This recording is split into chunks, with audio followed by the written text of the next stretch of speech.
Buenas tardes.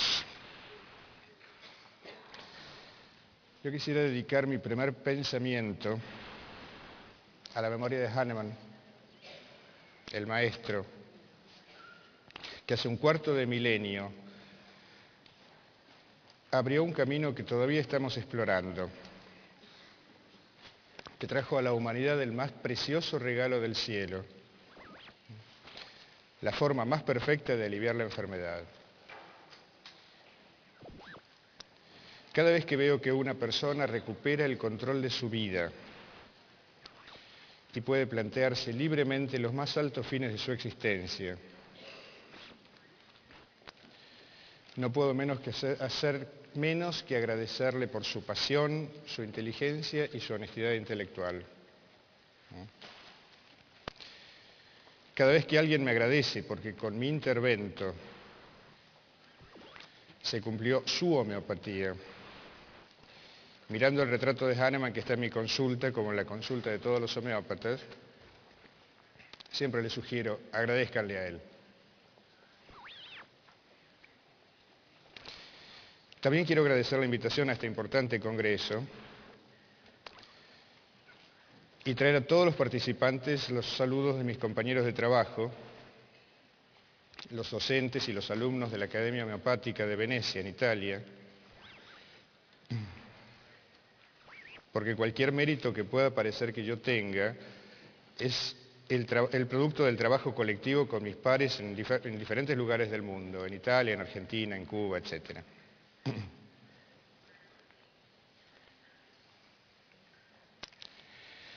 Pues bien, el título que hemos dado a este trabajo es Criterios objetivos en homeopatía. Me llamó la atención que cuando dicté este título por teléfono, del otro lado de la línea se escuchó una risita sardónica y el comentario como si hubiera algo así en homeopatía. Ustedes me van a perdonar entonces, pero vamos a tratar de ser un poco más precisos en la definición de este título.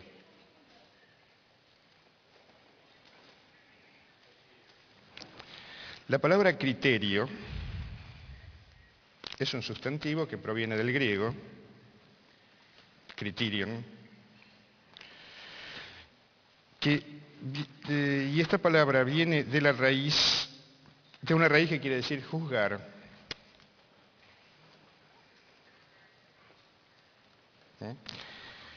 El diccionario nos explica que es una norma para conocer la verdad, o bien principio que se toma como norma de juicio. Ahora bien, la palabra norma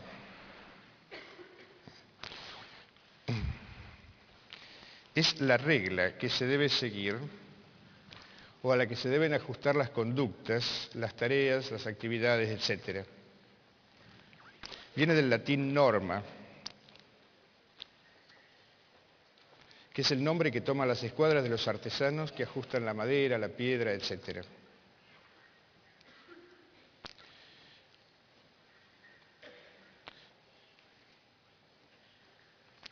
En nuestra intención está el tratar de definir los parámetros, las reglas, las normas que limitan, orientan y miden nuestro oficio. El adjetivo objetivo, en cambio, presenta una definición un poco más complicada, porque viene del latín medieval objectum, que significa objeto, y se refiere a lo que tiene como fundamento la realidad por sí misma, independientemente de la manera de pensar o de sentir del observador, no influenciado por preconceptos, pasiones, intereses subjetivos, prejuicios, etc. La palabra realidad también proviene del latín medieval y dice el diccionario que es lo que verdaderamente existe, lo que es efectivo, lo que es concreto. La realidad son las cosas verdaderas, materiales, en oposición a las cosas inmateriales, no tangibles. La palabra real deriva del latín res, que quiere decir cosa. Entonces, en el título de este trabajo está el espíritu de tratar de comprender qué tenemos de concreto, de verdadero, de real en la homeopatía y cuáles son las reglas que nos permiten comprender en qué manera se deben desarrollar nuestras investigaciones y nuestras prácticas. Todo eso para tratar de distinguir qué es lo que es real y qué es lo que depende de opiniones, ideas y pareceres subjetivos.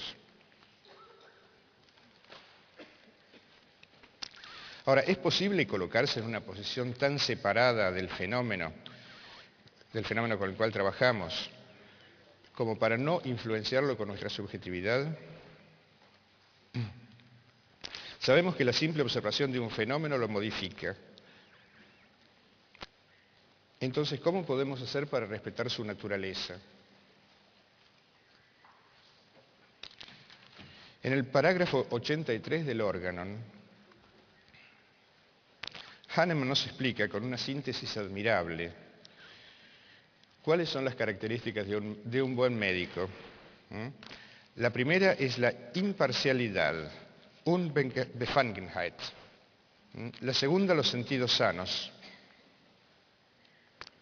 La tercera, la atención al observar.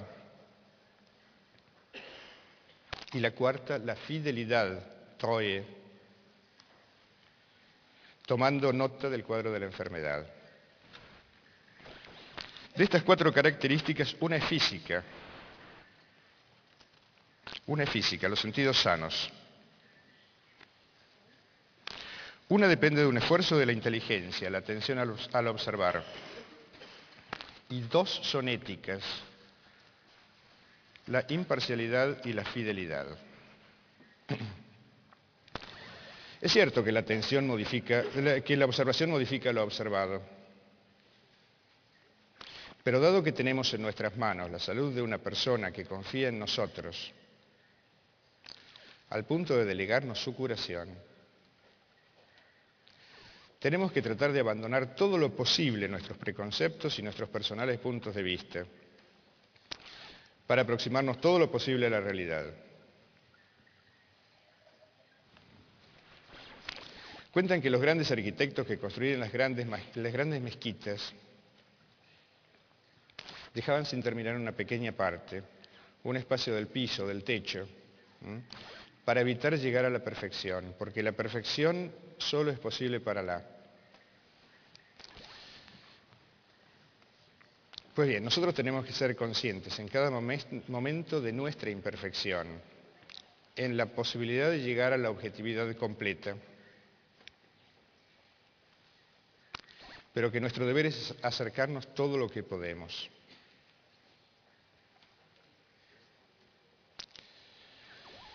Nosotros, como operadores, no somos nunca otra cosa que un instrumento de la naturaleza para que se cumpla una ley del universo en un ser viviente específico. Tenemos que evitar con todas nuestras posibilidades que nuestra individualidad sea un obstáculo para el libre fluir de la ley. Hahnemann nos ha enseñado con qué posición física, mental y ética tenemos que acercarnos a nuestro paciente para no obstaculizar las fuerzas de la naturaleza. El maestro Tomás Pablo Pasquero ha dicho: la subjetividad del médico pervierte su acción cuando no percibe o no quiere enfrentarse con las motivaciones inconscientes que rigen su personalidad. El médico debe ser un hombre maduro, capacitado para comprender y a la vez amar al enfermo, de quien debe ser un camarada y a quien lo unen las mismas dificultades y los mismos problemas, con la única diferencia de que para el médico las circunstancias son más favorables.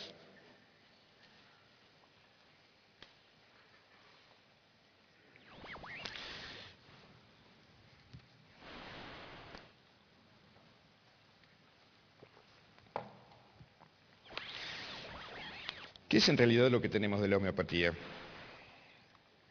¿Qué sabemos de la homeopatía? Perdón, tendríamos que formular la pregunta de otra manera.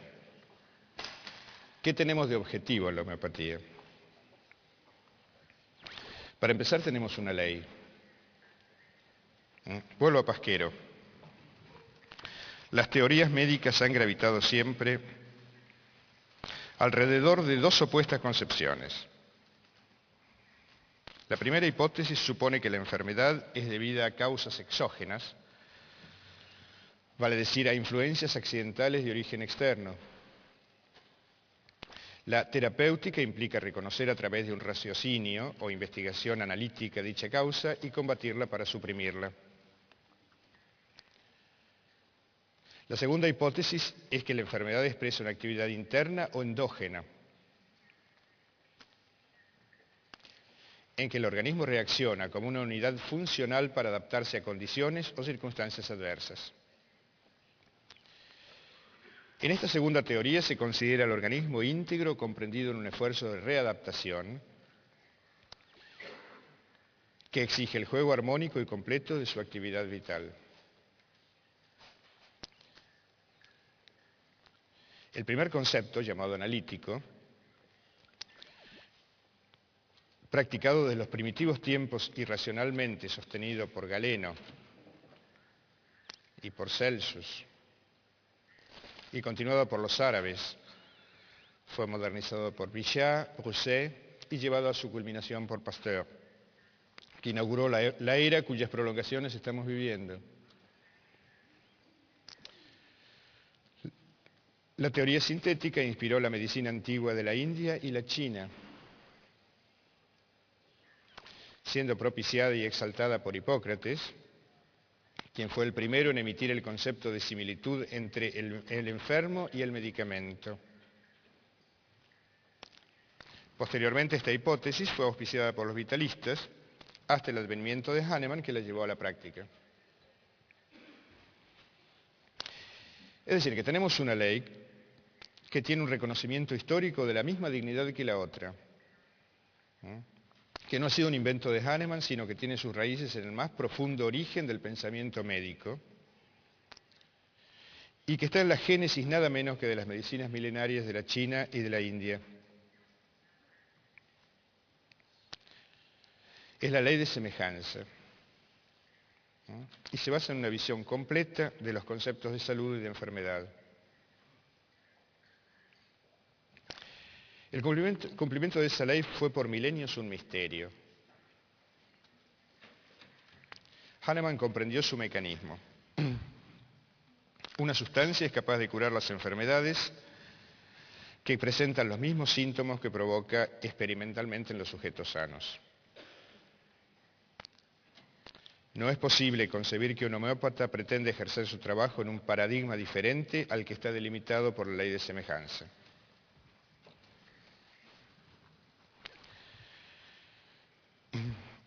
Dentro del marco de esta ley, entonces, se comienzan a colocar los elementos de la construcción teórica de la homeopatía. El primero es la experimentación.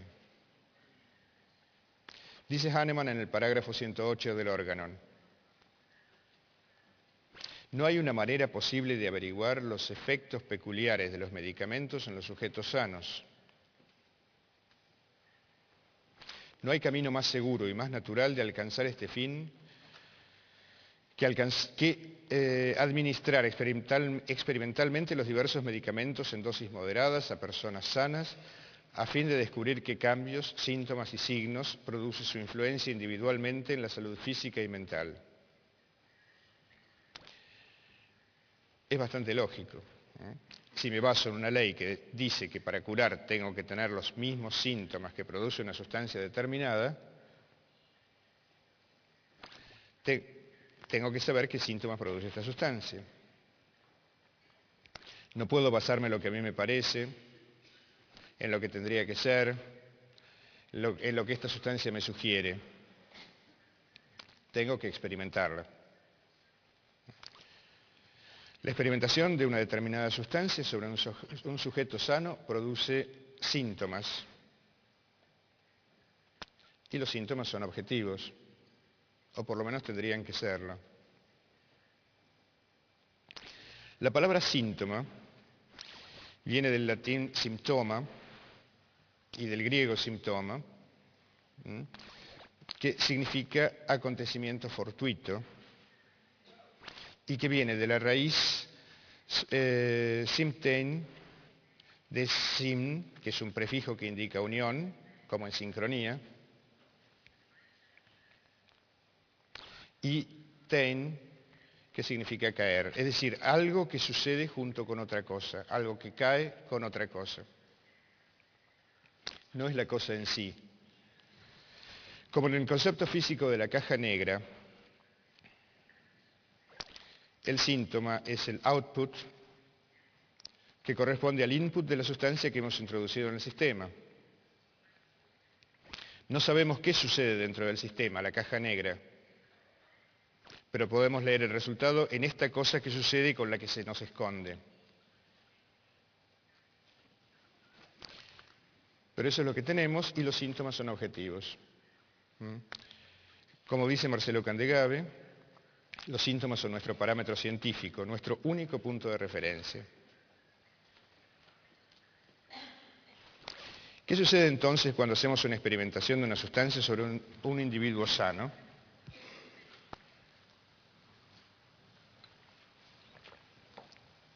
Aparecen síntomas.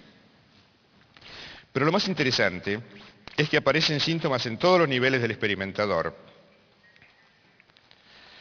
desde la esfera emotiva a la intelectual, desde los órganos más superficiales a los más profundos. Todo el individuo está implicado en esta transformación determinada por esta sustancia. Por lo tanto, no podemos abandonar el concepto de experimentación sin incluir el concepto de totalidad. No es la enfermedad con nombre y apellido, no es el síndrome lo que nos permite curar, es solo la totalidad del individuo que se refleja en la totalidad de los síntomas experimentales, patogenéticos, de una sustancia específica. Y es la totalidad la que nos permite incluir otro concepto. Todos los síntomas, todas las manifestaciones de cada órgano y de cada sector del individuo determinan la exclusividad de este individuo.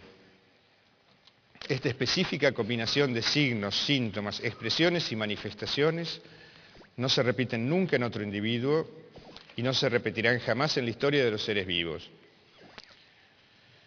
Este concepto es el de individualidad. Cada individuo es como es, único y diferente de todos los otros. Y este es el concepto más importante, si queremos, porque es el que nos permite elegir el remedio más semejante para curar. Vale decir que tenemos algunos elementos objetivos. La ley de semejanza, la experimentación que nos da los síntomas, la totalidad y la individualidad. Parecía que todo fluctuaba en un mar de incertidumbre y de subjetividad, pero no, tenemos algo de concreto. Como en aquel cuento de Italo Calvino, en el cual toda la familia había vivido por miles de millones de años flotando en el espacio,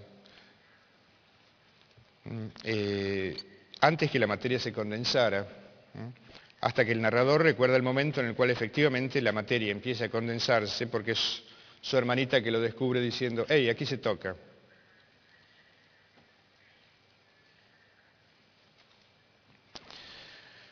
Algunos criterios se deducen de estos conceptos bien objetivos. El primero es el de remedio único. Claro que no podemos considerar la totalidad de una parte y la totalidad de otra parte de un individuo. Entre paréntesis, la palabra individuo viene del latín in y dividus, que significa no separable, no divisible. No puede existir un remedio capaz de curar la mitad de una persona. Y no puede existir una persona con una mitad con una individualidad y la otra mitad con otra. Como si dijéramos, yo soy Enrique desde la cabeza hasta el corazón y Alberto desde el corazón para abajo.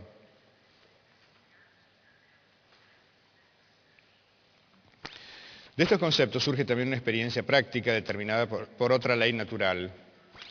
Cuando un individuo se cura, su curación sigue un recorrido que ha sido genialmente expresado por Hering,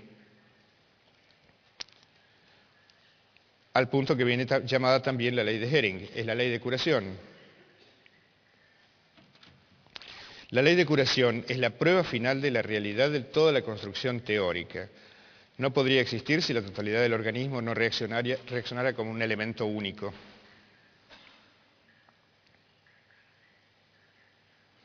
Hasta aquí entonces tenemos una serie de parámetros objetivos, reales y concretos,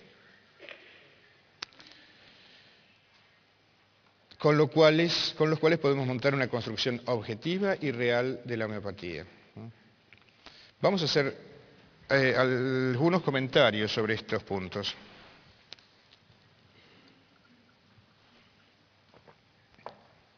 Sobre las experimentaciones. La historia de las experimentaciones registra una variabilidad notable. No todos los remedios han sido experimentados de la misma manera. Tenemos un trabajo minucioso y extremadamente objetivo en las experimentaciones de algunos maestros, como por ejemplo Hahnemann y Hering. Pero también tenemos colecciones de síntomas tóxicos o descripciones de casos, y en algunos casos descripciones de un único caso de intoxicación.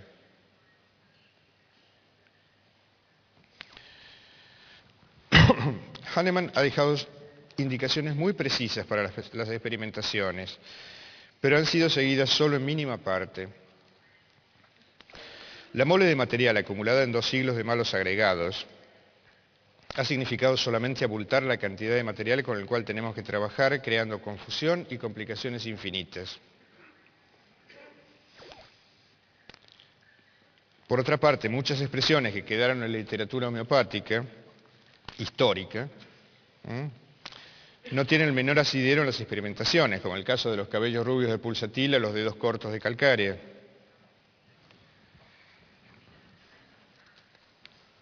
Ninguna experimentación ha aclarado los cabellos ni hecho cortar los dedos de los experimentadores.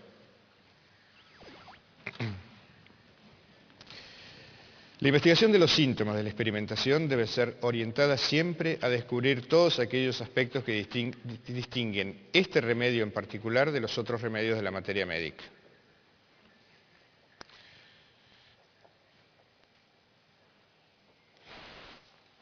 Es justamente, no leo por un momento, justamente este es el trabajo de la investigación en grados crecientes de la complejidad en el estudio de los remedios. Estábamos conversando antes en el intervalo con Marcelo Candegave y pensamos en una analogía, en la de un abanico.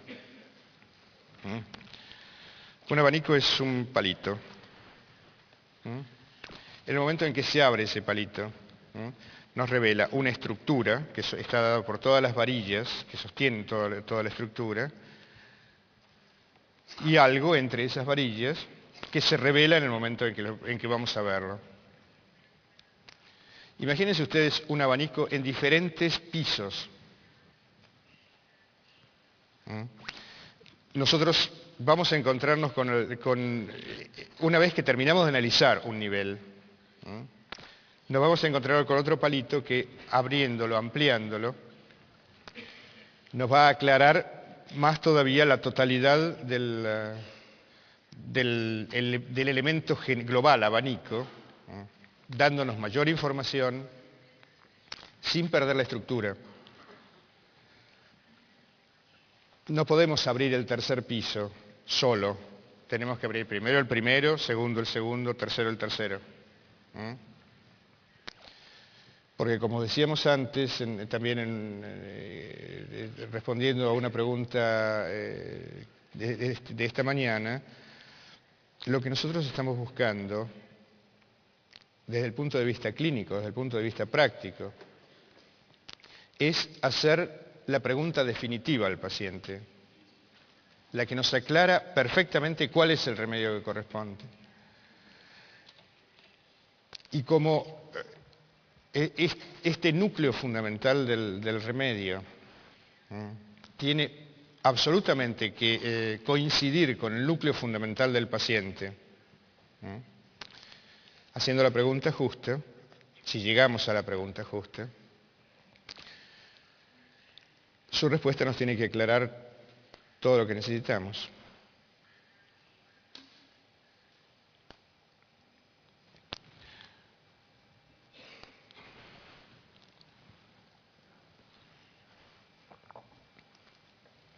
Vale decir que si por un lado tenemos que buscar lo más objetivo y concreto como obtención de información de parte del paciente para poder aplicar un método determinado que nos permita, de esto vamos a hablar un poquito después, que nos permita reducir el número de remedios posibles a los remedios efectivamente que pueden resolver el problema del paciente. Desde el otro punto de vista, y perfectamente relacionado con esto, sobre la base de los síntomas, tenemos que profundizar todo lo posible el estudio de los remedios, sabiendo que el estudio de los remedios es el espejo en el cual vamos a poder comprender al paciente. Volviendo a las experimentaciones, hay que considerar con atención una montaña de sustancias que están penetrando subrepticiamente en las materias médicas de los homeópatas. Vienen consideradas homeopáticas sin que existan de ellas experimentaciones.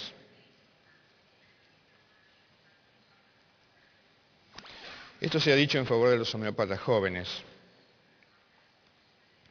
que se encuentran las materias médicas ya preparadas de antemano, donde los remedios homeopáticos se mezclan con indiferencia con flores de todo tipo, con nosodes de cualquier otro tipo, con oligoelementos de cualquier categoría.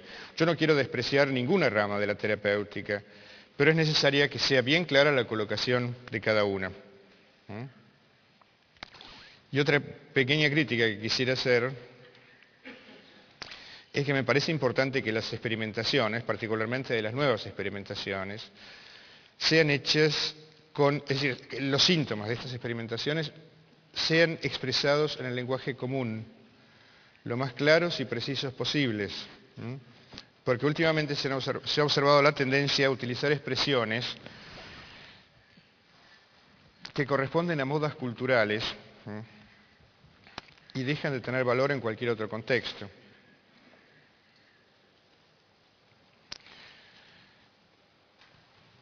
Sobre los síntomas. El primer concepto que nace de la comprensión de que los síntomas son nuestro parámetro científico es el de jerarquía. No hay democracia en los síntomas. Si bien para los pacientes algunos síntomas son más importantes que otros, sobre todo los que duelen, para los homeópatas los síntomas solo pueden tener un valor. Son más importantes los síntomas que individualizan más. Los homeópatas no tenemos que definir enfermedades como hacen los alópatas, ni tenemos que crearnos un cuadro de las motivaciones de la vida del paciente como hacen los psicanalistas. Nuestro trabajo se reduce a encontrar un remedio que, dado al paciente, consiga poner en marcha la vis medicatrix naturae y lo cure. Sí puede. Por lo tanto, tenemos que encontrar aquellos síntomas que nos acerquen más a definir un remedio. En el parágrafo 95 del Organon, Hahnemann nos advierte que los enfermos no prestan atención a los pequeños signos accesorios que son frecuentes muy fecundos en significados, a menudo, dice, muy útiles para determinar la elección del remedio, y los miran casi como una parte necesaria de su condición. casi como de salud, habiendo olvidado la sensación real de ellos en 15 o 20 años de sufrimientos. Vale decir que estos pequeños síntomas escondidos, casi olvidados por los enfermos, son los que tenemos que descubrir en nuestros pacientes. ¿Por qué? Porque son los que más individualizan el remedio.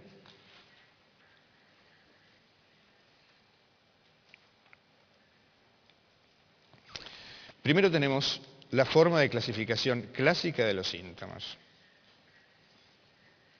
mentales, generales y particulares. El síntoma es la expresión en la lengua del órgano implicado de un sufrimiento general que nosotros podemos leer porque sabemos que está dentro de una unidad estructural que corresponde a una determinada patogénesis.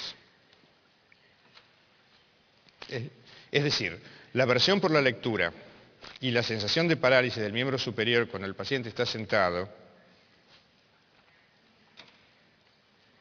son el mismo modo de expresarse en dos planos diferentes, y lo sabemos porque las dos manifestaciones se presentan en la patogénesis de ciclamen. Claro está, los diferentes niveles del organismo tienen mayor o menor capacidad de expresión, por así decirlo. Tienen un lenguaje más amplio, un vocabulario más extenso. Así es como la mente tiene un lenguaje más rico que la sensibilidad a las variaciones del ambiente y esta que los dedos del pie. Entonces se establece una jerarquía entre lo mental, lo general y lo particular que nos certifica que lo mental nos da una información más rica que lo general y lo general más que lo particular. Pero este no es el único criterio de jerarquización. La posibilidad de expresión humana no es infinita. El número de síntomas no es tan grande como para considerar que su combinación nos va a dar una cantidad infinita de posibilidades individuales. Solo si se agregan las circunstancias que inciden sobre estos síntomas, entonces el número de combinaciones crece ilimitadamente. A estas circunstancias las llamamos modalidades y son las que nos modulan los síntomas. Podemos hablar de la ansiedad, reacción común a todos los seres humanos.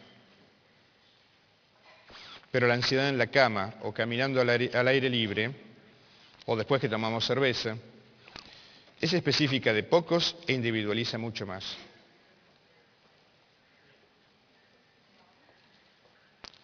Por otra parte, las modalidades certifican la existencia del síntoma y lo hacen mucho más preciso y objetivo.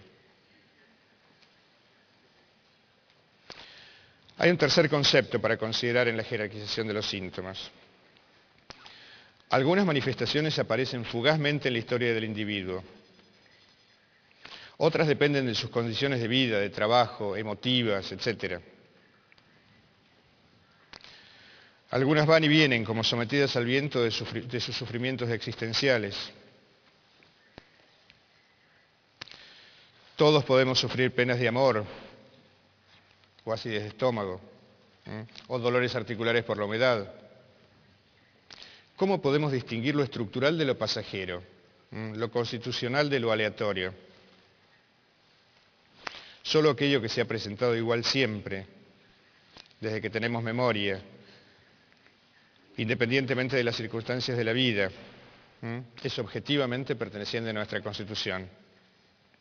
Por lo tanto, es de la mayor importancia que los síntomas vengan reconocidos en relación al tiempo que hace que están presentes en el paciente.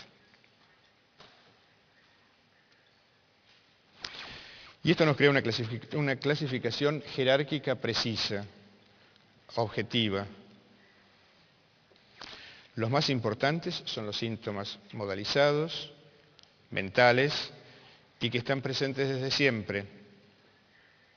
Los menos importantes son los no modalizados, locales y actuales, aunque sean en general los que llevan los pacientes a la consulta.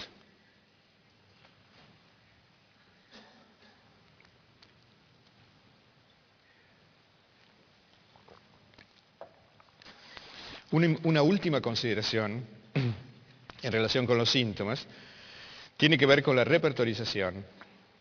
Según las escuelas clásicas, la repertorización se hacía con todos los síntomas o con aquellos que fueran característicos de un remedio. Pero el repertorio se ha vuelto mucho más complicado ahora y la diferencia entre el número de síntomas de los remedios grandes y los remedios pequeños es tan grande que si se toman para repertorizar demasiados síntomas, se cae obligatoriamente en un remedio grande y se abandonan los remedios más pequeños. Por eso es que con repertorizaciones con un número mayor de 5 síntomas se empieza a desviar y hacia los policrestos.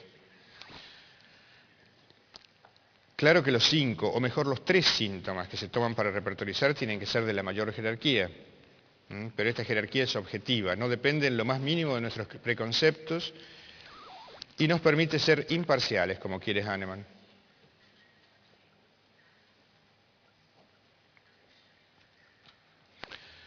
Sobre la curación. El problema de la enfermedad, que para nosotros parece tan sencillo, fue una cuestión de enorme complejidad para nuestros antepasados. Podrá parecer muy simple, pero si no se define la enfermedad, no se sabe qué se quiere curar. Y si no se sabe qué se quiere curar, no se sabe si el paciente se curó o si sigue enfermo. Por muchos años la concepción de la enfermedad se desarrolló con la idea que la enfermedad venía del exterior. Podríamos llamarla la concepción infecciosa de la enfermedad. Probablemente el logro más importante de Hahnemann fue la superación laboriosa de esta forma de pensar y esbozar el concepto de la enfermedad como una nueva forma de existencia. Sobre este nuevo paradigma nos ha sido posible desarrollar el nuevo concepto que podríamos llamar termodinámico de la enfermedad. Para la gente de nuestra época ha sido más simple, porque manejamos conceptos que provienen de la física cuántica, de la psicología moderna, aún de una concepción médica que de alguna manera tiende a acercarse a este modelo. Pero para Hahnemann, en su tiempo, el salto debe haber sido gigantesco. Probablemente la primera dificultad se presentó en el descubrimiento de la totalidad, que todo el individuo estaba enfermo, no solo algunos órganos o algunas partes. A mi entender, y quiero aclarar que este pensamiento, si se quiere herético, es únicamente responsabilidad mía.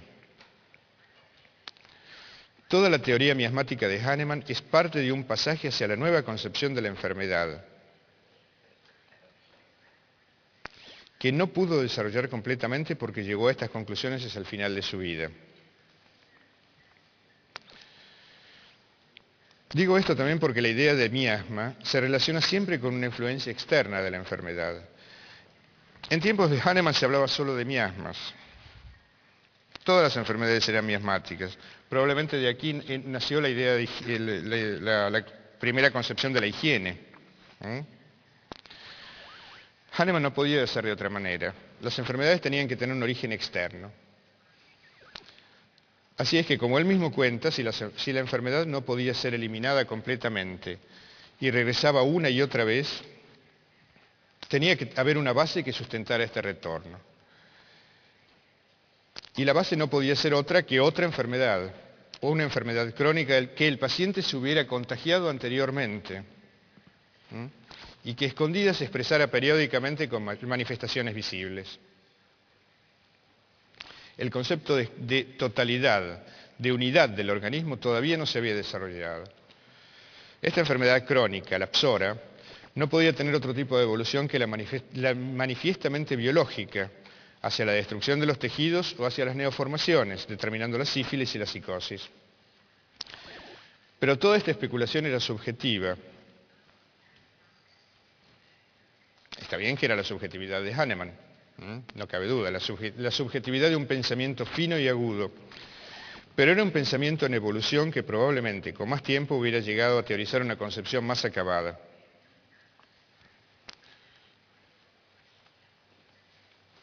Sobre la base de sus observaciones y armado de una honestidad intelectual sin igual, Hahnemann desarrolló en los pocos años de una vida humana lo que todavía debatimos 200 años más tarde. La concepción miasmática no es necesaria para hacer una prescripción homeopática. Es un enorme paso hacia adelante para llegar a una comprensión de la enfermedad que ahora estamos tratando de extrapolar de una visión termodinámica de la vida. Por lo tanto, la curación tiene que ser una curación miasmática, como decía Hahnemann, o de la totalidad, como se diría ahora. Y eso lo demuestra, sin lugar a dudas, la ley de curación. Si no hay ley de curación, el paciente sigue enfermo.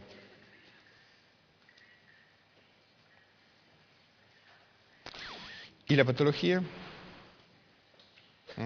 La patología, la enfermedad manifestada en un órgano o en una parte del organismo, es la última consecuencia de la alteración completa del sistema. Y no vale resolver la patología sin cumplimiento de la ley de curación. El año próximo o más adelante el paciente volverá a vernos para que le curemos algo que seguramente es más grave de lo que le resolvimos antes.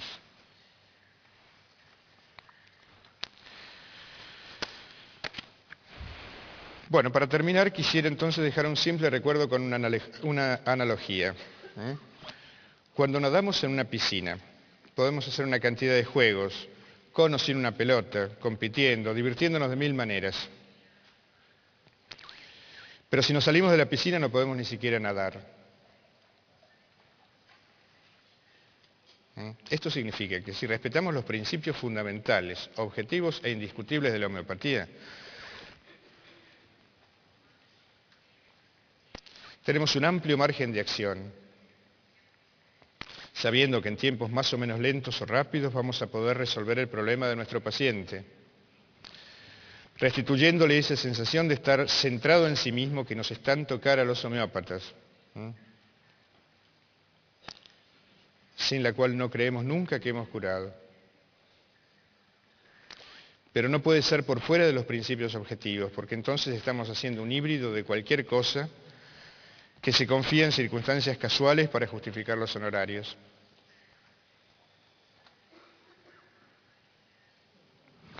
Hace muchos años que trabajamos para hacer una homeopatía precisa, objetiva y lo más limpia posible de contaminaciones externas, basada en sus propias leyes.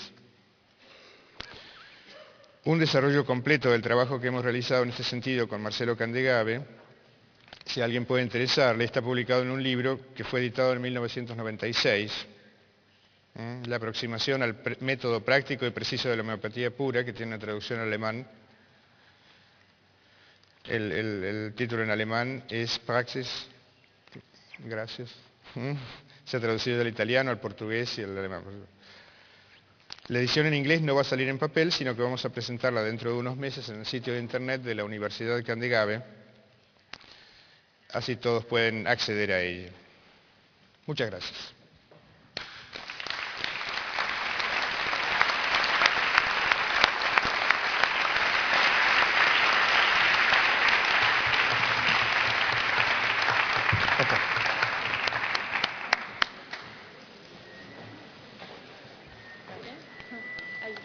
Oh, yes, yes. Yes.